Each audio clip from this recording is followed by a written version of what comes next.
Once upon a melancholic time, in the heart of Warsaw, I found myself wandering the halls of Uczelnia Techniczno, Handlowa Heleny Chodkowskiej, a place that promised the world, but delivered a mere shadow of what education should embody.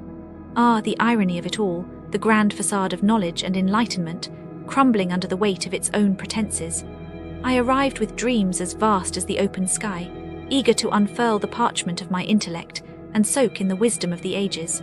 But alas, my journey was to be fraught with the kind of despair that clings to one's soul like a relentless spectre. It began with the administrative labyrinth, a minotaur of bureaucracy that ensnared the hopes of many a bright-eyed student, myself included. The hallowed halls echoed with the silent screams of those who came before, their aspirations dashed upon the rocks of indifference. For you see, the educators, the supposed torchbearers of knowledge, seemed to have misplaced their passion, their zest for teaching buried under an avalanche of apathy. They wandered the classrooms like lost spirits, their lectures mere whispers of what could have been, a disservice to the noble art of pedagogy. I remember, as if etched in the very marrow of my being, the countless hours spent toiling away on my licentiate, only to be thwarted by the unforeseen absence of my promoter, lost in the ether of an extended sojourn. With a heart heavy as lead, I watched as my well-laid plans unravelled, thread by precious thread. The acceptance of my thesis topic, a fleeting glimmer of hope, was cruelly snatched away, deemed unworthy by the same hand that once beckoned me forward. The emotional toll was a tempest that raged within, a relentless barrage of doubt and disillusionment. How could an institution of higher learning be so cavalier with the dreams of its acolytes? The answer, my friends, was as clear as the crystal waters of disenchantment, pursuit of profit over the cultivation of minds. It was as if the university had erected a grand edifice, not of learning but of illusion, a Potemkin village of academic prestige. The reviews were a chorus of lamentations, each one a testament to the collective heartache of students past. The 5-star charade, a theatre of the absurd, where every glowing endorsement was written by the invisible hand of marketeering, not the genuine articulation of student satisfaction. And then there was the matter of the dreaded legal entanglements, where the mere act of seeking educational pastures anew was met with the cold steel of litigation. The university, a leviathan of legal wrangling, wielded its might against those who dared to sever the bonds of enrollment. It was a spectacle of Shakespearean tragedy, where the quest for intellectual freedom was crucified upon the cross of financial obligation. The curriculum, a patchwork of disciplines, was as bewildering as a labyrinth designed by Daedalus himself. To study the intricate dance of criminal behavior and its societal repercussions, only to be ensnared in the dry thicket of microeconomics and the arcane language of financial markets, was a cruel jest indeed. It was as if the university revelled in the confusion of its disciples, a sphinx posing riddles that none could answer. The physical space, the very bricks and mortar that housed this theatre of dreams, was itself a monument to neglect.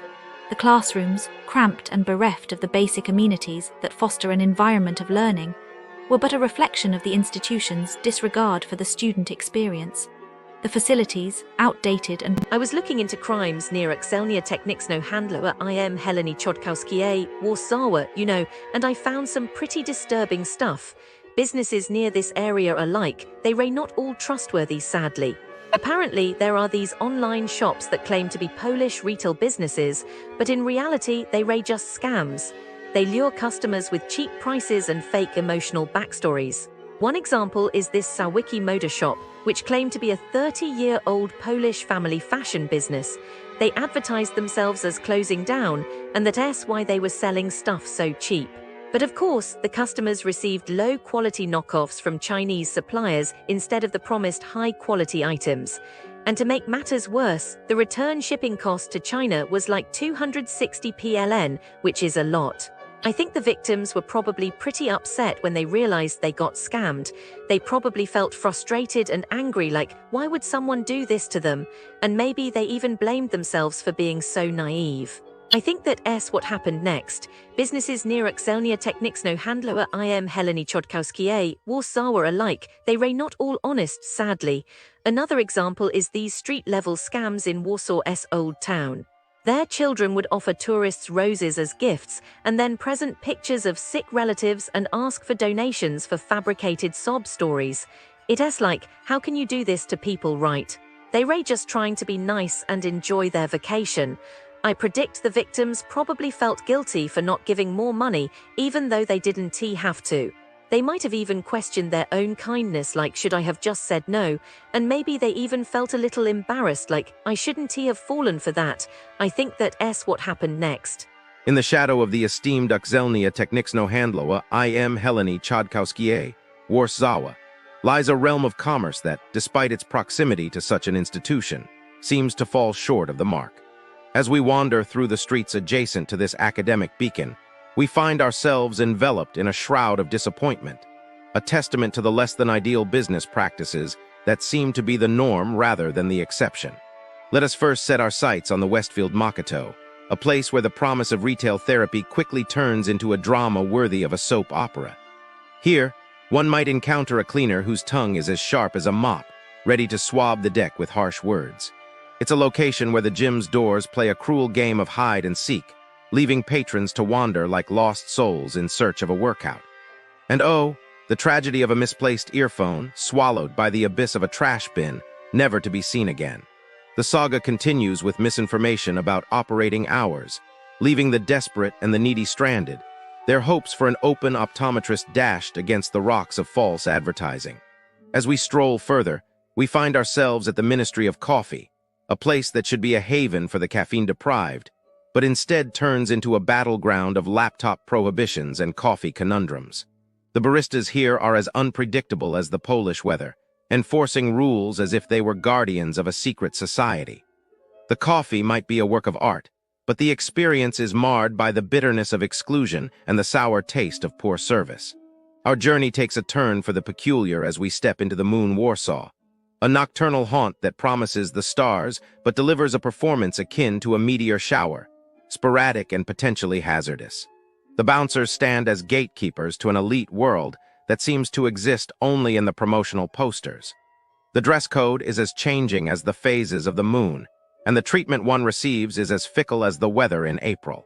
The promise of an elite experience fades into the night, leaving behind a crowd of disillusioned patrons, their wallets lighter and their spirits dampened.